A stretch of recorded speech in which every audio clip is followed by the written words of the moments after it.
Today we're going to take a deep dive into a pretty critical issues most couples face, but it's rarely talked about, at least in the way that I'm going to talk about it, and that is performance anxiety. A person feeling anxiety about their sexual performance usually is engaged in what we call an anxiety cycle, which involves different components. And it's really important to understand how the cycle develops and why it's there, and then how to actually change it so that you can overcome the performance anxiety. Because the dynamic of the loop, it's a loop, so it just keeps on feeding off of itself, just makes the anxiety worse. So if we learn how to cut the cycle, we can address that performance anxiety. And we're going to start by talking about Julie and Jack. Julie came in to see me with Jack and stated very straightforwardly and plainly that she thought her husband was asexual. He had a cringing reaction when she said that, but she went on and on about her frustrations and her disappointment and her feeling that person doesn't desire her and is she desired, and a whole bunch of feelings that go along with that place where people find themselves often. Now, Jack, when asked, he vehemently denied that he's asexual. We're not saying anything is wrong with being asexual. He just happens to not be asexual. So he's like, no, I'm not asexual. I've just lost desire to have sex with you. I don't think he used the word with you, actually. Now that I'm thinking about it, most people, when they say something like that, it's so threatening that they definitely don't say with you, which is sometimes the case. I don't want to have sex with you. But after talking to Jack about his experiences and what sex was like with Julie and what his experience of the sex that they have together, and he mentioned that he doesn't know whether he can please Julie. He's always felt very inadequate pleasing her. Yeah, so there's that vulnerability that he shared. And right away, it clicked into me that he's probably worried about his performance with her. And that could come from different places. That could come from the fact that he isn't really pleasing her and she's directly telling him, you're not pleasing me. Or it could come from some previous wounding around this particular issue. And so things that are reminding him or similar to these past events where he felt rather rejected or incompetent, that those feelings would surge up in the relationship with Julie, even though it may not actually be happening 100% with Julie. Nonetheless, whether, it was from the past, from the present, he has had some negative experiences with sex. And so you have a negative experience with sex, you could very well worry the next time that the same experience will happen again. And sometimes that worry can actually create the situation that we're worried about, right? So, if we're anxious about what's going to happen in sex, we show up anxious. And so that's not going to go as well as if we don't show up anxious. So the idea of being worried about what's going to happen next will probably influence what's going to happen next, which just feeds on itself. So you have a bad experience, you're worried about it, then you have another bad experience, which just, cements that idea that you have in your head that you're either, you can't please this person or you're incompetent in some way. And the more you worried, the worse the experience for both of them. For neither one of them was having any fun here. So, the worse his anxiety got, the less he was able to show up for Jill. Eventually, with the whole cycle of anxiety and the whole relational dynamics going on, Jack started to lose his desire. And it makes sense, why would somebody want to engage or desire this experience that's bad before, during, and after, because you have anxiety before, during, and after. So performance anxiety can lead to lack of sexual desire, but it also can lead to, erectile difficulties or coming too quickly or not having an orgasm. Today, we're going to learn how to break this cycle of anxiety so that there can be some healing and you can stop engaging in some behaviors that make the cycle worse. Here's how the cycle works. Something bad happens to you and there's shame attached to that for so many reasons. Let's just keep it simple or else I'll talk for half an hour. So something bad happens, you have shame because of that bad thing happening and what it means and all that. Then, like I said before, we begin to worry that it's going to happen again. And then it does happen again. And then we feel more shame because now it happened a second time or a third time or fourth time. And so our shame goes up to the point that it feels uncomfortable because nobody likes to sit around with shame. We usually want to run away from it. Jack, for example, coped with feelings of anxiety and incompetence by, zoning out on his video games. So something bad happens during sex, then you feel shame, then something bad happens again, then you feel more shame, which as you can see, it just keeps the cycle going. So shame is an integral part of the cycle. So that's the first place of intervention. The other part that's pretty impactful is how we cope with the shame. So remember I said we get to the point where we're feeling a lot of shame. That feels uncomfortable. So in some way we need to figure out like, what are we going to do with this feeling? So Jack went to the games, and what happens is then after you're in that cycle with this coping mechanism that usually is not bad in itself, but because we use it as a coping mechanism, becomes an issue in itself. So he'll start having issues with Jill about, not being around or being too involved with the games. And so that creates more, conflict. Then he'll say, oh, I'll stop. And then he'll try to stop. And then there'll be shame because you can't stop because the whole underlying issue is not addressed. This is all to say that our coping mechanisms lead us to more shame because we have to engage in these coping mechanisms that can sometimes lead to negative things. And because we can't stop our coping mechanisms. So we want to break the cycle of the performance anxiety and at the point of let me cope with this shame. But before we do that, let's identify what these bad experiences could be, because I said you have a bad experience, but is that any bad experience? Well, yeah, any bad experience sexually or, somewhat tied to sex impacts you long term. It's pretty serious. And it could be just one experience, like there are people that they can't become erect and then maybe their partner reacts to it in a violent way. Everything gets really magnified. So that one single experience can create this whole dynamic. There could be multiple experiences, obviously, and it also could be associated with, hearing somebody speak about people that come too quickly. I had a client once that was, had this whole thing started because he heard a group of girls, basically they were 14. I don't know why they were talking about this, but yeah, that if a guy comes too quickly, that's not good. So he spent his entire adult life trying not to come too quickly, which just created a situation where he couldn't come at all. These experiences would be nothing if we didn't live within a patriarchal, consumeristic, misogynistic society idealizes this masculine sexuality, which says you must be ready to go at any time with anybody, anywhere. And if you fall short of that, you're not a real man, and hence you're not valuable. So how we show up sexually, which determines whether we have shame in any of these areas, is not even determined by us individually. It's determined by our society. That doesn't mean we can't do anything about it. We just have to become aware of it and make some different decisions if we want for ourselves. Change different beliefs we have about the world, expectations we have about sex, idealizations that we have about sex. All that exploration about messages and value systems, it's super important when you're going to change anxiety that you have in performing towards those identities. It would be kind of stupid to do this work without addressing the huge identity and value. The work on performance anxiety or anxiety in general, I think would be much better served if we talked about a fundamental issue in keeping it alive, which is what we believe to be a human being that's valuable. And that is not determined by our individual ideas of value, but rather a societal one, an economic one. Just to summarize, we have a single bad experience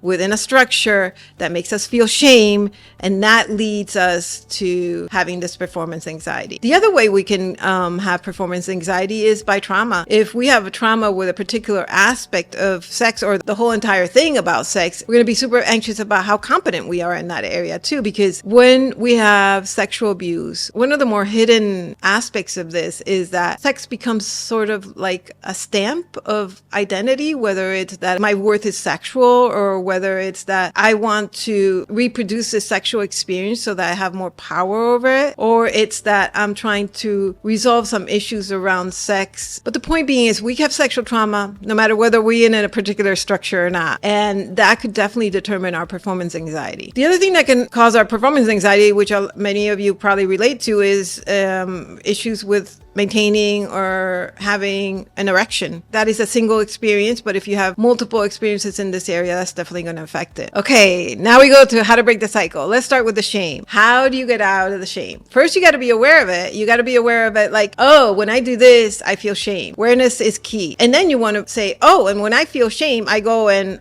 eat chocolate. So sort of when you're feeling shame and what you do, and typically in regards to it. And we all cope with shame. We all feel shame. We all cope with it in different ways and to different extremes. So I could cope with shame by working, doing YouTube videos, or I could cope with shame by exercising. So with feelings that are uncomfortable, instead of moving away from them, we're not going to do that yet. We're going to do the shame. So how do you break the shame? You want to become aware of the shame and where it's coming from and what your tendency is, so that you can, as soon as you start to feel the shame, back your way out of it. You have made a decision that shame is a negative thing in the cycle. This is not a moral issue. It's not like it's not good to have shame, so let's get rid of it. No, this is actually like a functional thing. Like if we get rid of that shame, it's going to break the cycle. So we want to know that and be sure about what we want. And then when the shame comes up, to be able to say, listen, I've decided I'm not going to have this. So I'm going to try as hard as I can to be able to engage with you, shame, in a very different way. So the ways to engage with it would be to not like totally get absorbed about what it's thinking and what it's believing. Like being able to say, oh, shame, you're here and you're telling me the same message that you usually do, but I'm on to you. I'm really on to you. And I'm going to listen to you. I'm not going to run away from you, but I'm not going to believe what you're telling me. The other thing, because shame comes from our beliefs, our value systems, we want to really address that. So I want you to think about like, what am I getting from sex or from feeling desired? What is it that I'm getting from it? Because there's more than just the feel good feelings, right? There's things like I'm getting connection, feeling alive, I'm feeling like I'm worthy. So all those things come up and people say it